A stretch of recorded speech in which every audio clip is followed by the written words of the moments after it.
Bom momento, aqui é o Judes, estou hoje aqui para comentar impressões gerais e três pontos muito rápidos do último debate que aconteceu no dia 28 de agosto na Rede Bandeirantes, talvez o único que conte com a presença do Bolsonaro, sobretudo pelas repercussões negativas da participação dele, como se era de esperar.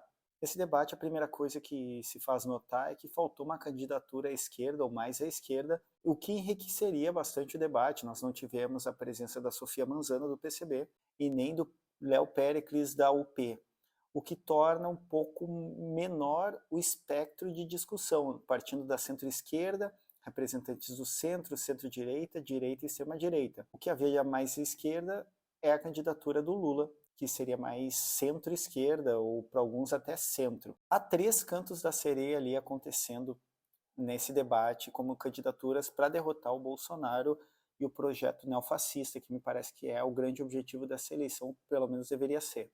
O primeiro é Ciro Gomes. Ciro Gomes, embora ele tenha bons momentos, ele continua igualando o PT ao Bolsonaro e acaba até criando uma relação de causalidade bastante problemática e questionável entre o PT ter produzido o Bolsonaro, quando na verdade o Bolsonaro ele também se inscreve em um grande movimento, uma grande estratégia global da extrema-direita, não é puramente brasileiro, muito embora, obviamente, nós temos elementos de contexto de extrema-direita brasileira que existem há muito tempo, né? A gente tem que lembrar do integralismo e de todas as células conservadoras e neonazistas no Brasil, mas que responde a uma estratégia global, principalmente a partir da crise da bolha hipotecária de 2008, que acabou causando uma crise global e, como resposta do próprio capital, uma espécie de requentamento ou de reagenciamento de conceitos lá do nacionalismo do começo do século XX, um nacionalismo bastante chauvinista, xenófobo, bastante hierarquizado, bastante problemático, que vai então ser retomado globalmente. Ciro Gomes acaba nesse momento sendo mais aquele que tira votos de uma eventual vitória do Lula no primeiro turno do que efetivamente uma candidatura viável, porque ele não vai para o segundo turno. E talvez fosse o momento de tomar responsabilidade e desistir dessa candidatura. Óbvio que ele não vai fazer isso, o PDT não vai fazer, e considere-se também que o PDT tem outro problema, que é a infiltração neofascista, que eu falo em muitos podcasts, que a cada vez mais cupinizam o PDT.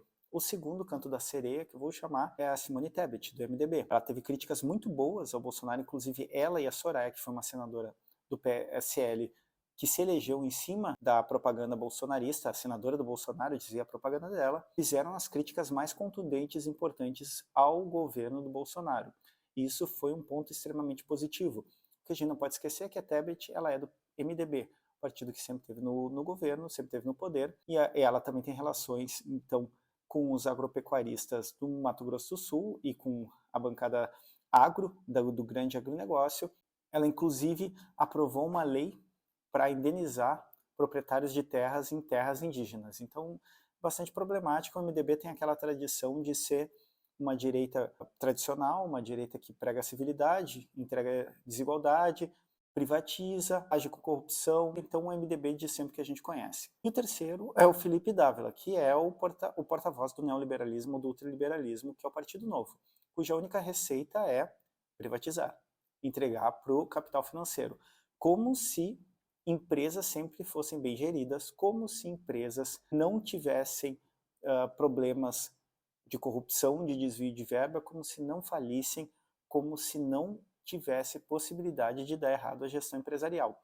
Agora, isso é mais dramático quando a gente tende a acreditar que entregar direito a acessos fundamentais fique na mão da iniciativa privada. Obviamente, na mão do capital, e o capital não tem nenhum interesse em prover direitos, mas sim em gerar lucros. Isso vai gerar problemas bastante dramáticos, como já vem gerado com o sucateamento de vários setores que o Estado deveria prover, ou pelo menos a ideia de Estado de bem-estar social, que emerge pós Segunda Guerra Mundial e que deveria nos dar acesso à educação, moradia, saúde, etc., cada vez mais entregue ao capital financeiro.